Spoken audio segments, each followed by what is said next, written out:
नमस्ते दोस्तों, आज हम बात करेंगे सऊदी अरब के वेटिकन सिटी नियोम के बारे में।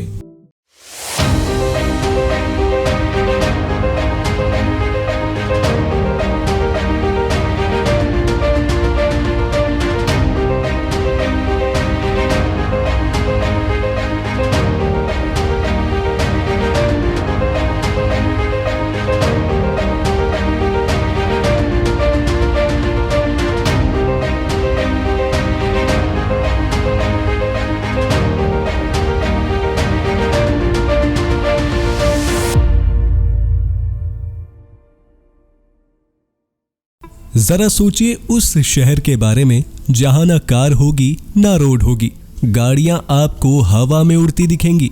एक ऐसा पहाड़ी रेगिस्तान जहां पर ना पीने का पानी होगा और ना ही पेड़ों की छांव होगी, लेकिन वो सिटी होगी भरपूर फैसिलिटी से भरी, जिसको बनाने में लग रहे होंगे 200 खरब डॉलर। क्यों चौंक गए ना आप? सुनने में भले ही ये किसी हॉलीवुड साइंस फिक्शन फिल्म का शहर लगे, लेकिन ये सच है। सऊदी अरब के क्राउन प्रिंस मोहम्मद बिन सलमान सऊदी अरब में एक ऐसा ही अल्ट्रा मॉडर्न शहर बसाने जा रहे हैं जिसका नाम नियोम है। हालांकि हमारे इंडिया में भी फ्लाइंग कार पर काम जारी है।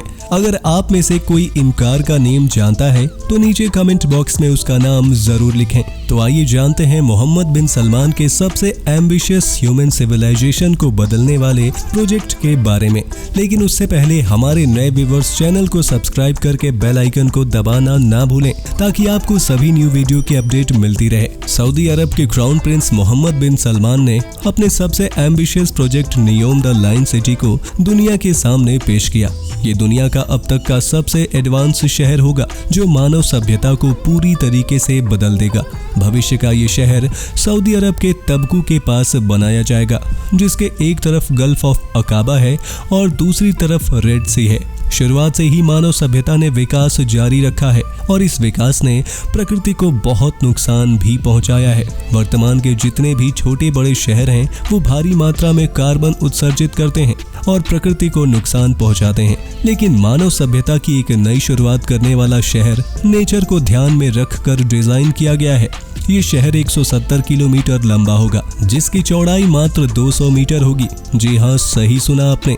इस पूरे शहर में ना तो कोई रोड होगी और ना ही इसमें कारें चलेंगी। इस शहर को एक कोने से दूसरे कोने तक जोड़ने वाला एक हाई स्पीड रेल नेटवर्क होगा और हवा में उड़ने वाली टैक्सियां होंगी, जिसका उपयोग इस शहर में रहने वाले लगभग 90 लाख लोग कहीं भी आने जाने के लिए करेंगे। जरा सोचिए कैसा होगा वो शहर जहां ना तो रोड होगी और ना ही कोई व्यक्ति कार चला सकेगा। इतना ही नहीं, ये शहर पूरी तरीके से रिन्यूएबल एनर्जी पर चलेगा, जिससे जीरो कार्बन उत्सर्जन होगा। इस शहर का निर्माण 3 लेवल पर होगा, जिसका ऊपरी लेवल सिर्फ प्रकृति के लिए होगा, जहां पेड़ पौधे लगे होंगे, तो वहीं दूसरे लेवल पर लोग होंगे, जहां पर ऑफिस, घर, स्कूल, हॉस्पिटल, मॉल और अन्य सभी आधुनिक सुख सुविधाएं होंगी जो दुनिया के अन्य सभी बड़े शहरों में होती हैं।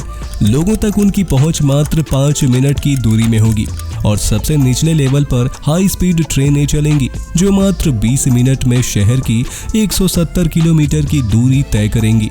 ये मेगा सिटी आर्टिफिशियल इंटेलिजेंस पर चलेगी। क्यों, सुनने में आपको ये किसी हॉलीवुड फिल्म जैसा लग रहा होगा, लेकिन ये पूरी तरीके से सच है। इतना ही नहीं, इस शहर में आर्टिफिशियल चांद होगा जो इस शहर को रात को रोशन करेगा। इस शहर में बनने वाली हर एक बिल्डिंग की ऊंचाई 500 मीटर होगी, जो एफिल टावर से ऊंचाई में 150 मीटर ज्यादा है। शहर को इस तरीके से डिजाइन किया जाएगा कि बनने वाली ऊंची इमारतों की परछाई एक दूसरी इमारत पर पड़े, जिससे रेगिस्तान की भयानक गर्मी का असर कम से कम हो। इस शहर में बनने वाली बिल्डिंग्स का डिजाइन डीएनए के डबल हेलिक्स जैसा होगा। मोहम्मद बिन सलमान ने साल 2017 में इस प्रोजेक्ट की घोषणा की थी और इसे पूरा करने का लक्ष्य 2030 रखा है। द लाइन शहर को बनाने की लागत 500 बिलियन आएगी। क्यों, चौंक गए ना आप? तो एक बार और चौंकिए। इस शहर के आधारभूत निर्माण में ही 200 अरब डॉलर खर्च होंगे। ये तो अनुमान है, भविष्य में लागत और बढ़ सकती है। ये शहर न्यूयॉर्क शहर से लगभग 33 गुना बड़ा होगा। इसका क्षेत्रफल 30,528 वर्ग किलोमीटर होगा, जो यूरोपीय देश बेल्जियम के बराबर होगा। अब आप सोच रहे होंगे कि सऊदी अरब इतना बड़ा आर्टिफिशियल शहर क्यों बसा रहा है, तो आपकी जानकारी के लिए बता दें कि सऊदी अरब आज जैसा है वैसा पहले बिल्कुल भी नहीं था। सऊदी अरब का इतिहास गरीबी और बदहाली भरा रहा है। साल 1938 में कच्चा तेल मिलने के बाद सऊदी अरब की किस्मत बदल गई, जिसके बाद गरीबी और बदहाली में जीने वाला ये देश रातों रात इतना अमीर हो गया कि आज दुनिया में इसकी गिनती दुनिया के कुछ सबसे अमीर देशों में की जाती है। सऊदी अरब में ऐसे ऐसे निर्माण हुए जो दुनिया में और कहीं भी नहीं है।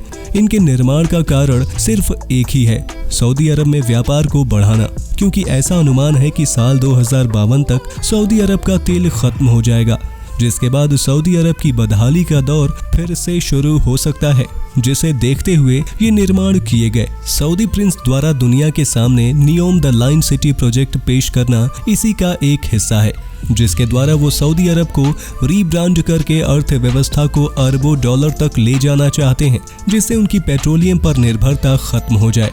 अब एक और सवाल आपके मन में उठ रहा होगा कि लगभग 90 लाख की आबादी को पीने लायक पानी की आपूर्ति कहां से होगी? तो सऊदी अरब फिलहाल समुद्र के पानी को फिल्टर करके पीने लायक बनाता है, क्योंकि वहां पर ताजे पानी के बहुत कम रिसोर्सेज हैं। पानी को फिल्टर करने की लागत बहुत ज्यादा आती है, लेकिन नियोम प्रोजेक्ट के तहत बसने वाली ultra hitech city the line में इस समस्या का भी समाधान कर लिया गया है, जिसके लिए एक तकनीक अपनाई गई है। इस शहर में कांच के बड़े बड़े ग्लोब नुमा तालाब बनाए जाएंगे, जिनमें समुद्र का पानी आएगा। इस पानी को सोलर एनर्जी के द्वारा गर्म करके भाप में बदल दिया जाएगा, जिसे ठंडा पीने के पानी के काम में लिया जाएगा। ऐसा करने में न सिर्फ रिन्यूएबल एनर्जी उपयोग की जाएगी, बल्कि उसकी लागत भी कम होगी। अभी तो मैंने बताया इस शहर के बारे में कि इसे कैसे बनाया जाएगा। अब मैं आपको बताता हूँ इस शहर में मिलने वाली सुविधाओं के बारे में। रेगिस्तान की तपती गर्मी में भी इस शहर में पूरे साल स्कीइंग का मजा लिया जा सकेगा,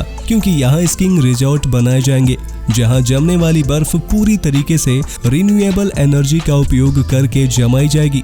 यहाँ पर जुरासिक वर्ल्ड जैसा अमेजमेंट पार्क भी होगा। यहाँ पर हवा में चलने वाली लिफ्ट भी लगाई जाएंगी। उम्मीद करते हैं कि भविष्य में इंसानी सभ्यता को बदलने वाले स्मार्ट सिटी की जानकारी आपको किसी हॉलीवुड साइंस फिक्शन मूवी जैसी नहीं लगी होगी। और हम आपसे कमेंट बॉक्स में जानना चाहेंगे कि क्या आपने इससे पहले इस सिटी के बारे में सुना था? अगर नहीं सुना तो क्या आप ऐसी और सिटी के बारे में जानते हैं जो कि इस तरह के स्मार्ट प्रोजेक्ट पर काम करने वाली हैं? तो जल्दी से नीचे कमेंट बॉक्स में बता दीजिए। और साथ ही ऐसे ही रोचक और इंटरेस्टिंग जानकारी के लिए हमारे चैनल को सब्सक्राइब करके साथ में ही बेल आइकन को दबाना ना भूलें, ताकि आपको सभी जानकारी की अपडेट फटाफट मिलती रहे।